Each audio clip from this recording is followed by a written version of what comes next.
encouraged me, sliding his hand between my shorts-clad legs. Be schoolmarm for me. It was true that I was about to become a primary school teacher. I had accepted a position in Springvale, but I already sensed teaching wasn't my vocation. It would simply have to do for now. Politely, we leafed through the celebratory photos. I absorbed the bridal outfits with muted appreciation, for I could never see myself attaining such fashionable heights. Nor did I particularly want to. I was struck by the date of the final wedding in the album, February 1988. That was the month love had blossomed both ways between Jordan and I. Both ways, because I had always been in love with him. The couple that were married here in February looked radiantly happy. After cutting the wedding cake, they raised the knife in a victory salute, both of them gripping the handle of the knife. The final photo was a close-up of a piece of cake sitting on a plate. The fruit looked rich and dark, and the red glacé cherries shone like traffic lights. Hatched on that visit to the hotel 8 weeks ago, our wedding plans had proceeded without a glitch until last night when I opened the letter. And now I dallied on the porch reconsidering. Do you really want to start the ball rolling, Beth?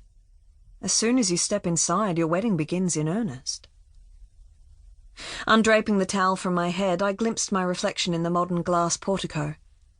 My eyes had a startled look to them, a cartoonish elongation that was far from normal. Perhaps the letter was still having an effect on me. The rest of me looked the same as usual, dark blonde hair, round forehead, soft cheeks, no sharp points. My secondary school friends started calling me Prairie Mary when Little House on the Prairie was on the telly. Judy said I was a dead ringer for the actress who played Mary Ingalls. Prairie Mary was far more appealing than Chlorine Beth, my other nickname at school. Sadly, my years as a member of a swimming squad had given me round shoulders and a manly back. I learned in a bridal boutique that I didn't have the right figure for the latest bridal attire. The salesperson tried to flatter me, saying, "You look gorgeous in that gown," as my heart sank. You reckon? Needless to say, the sort of strapless gown every bride wears these days looked completely dismal on me. At the Portsea Hotel, I drew in a deep breath and made my way through the lobby to the reception desk, where a young woman greeted me with a wreath of smiles.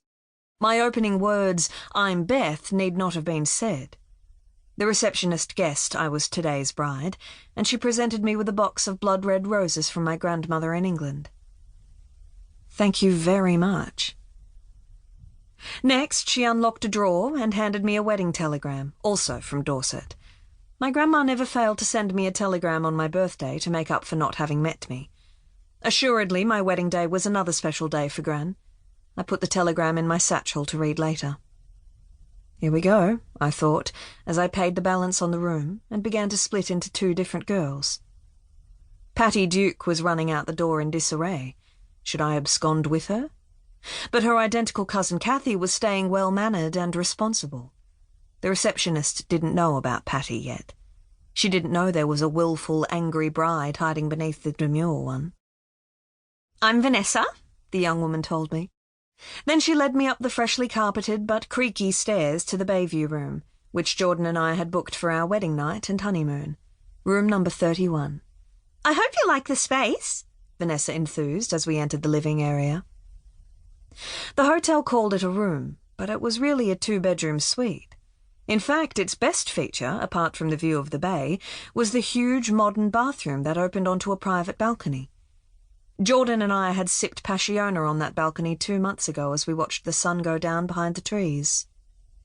"You and I can get boozed on soft drinks," Jordan said, Passiona dribbling down his sand-grazed chin. "Would you like to hang up your wedding gown?"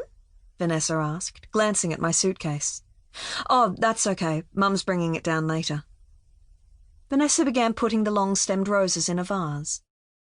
Last night I was at my mother's place for the final fitting.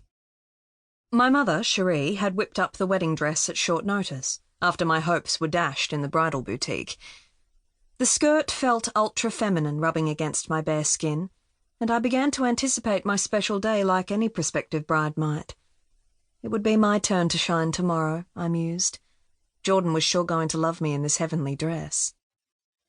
The girls I desperately wanted to be in my teens, Tracy,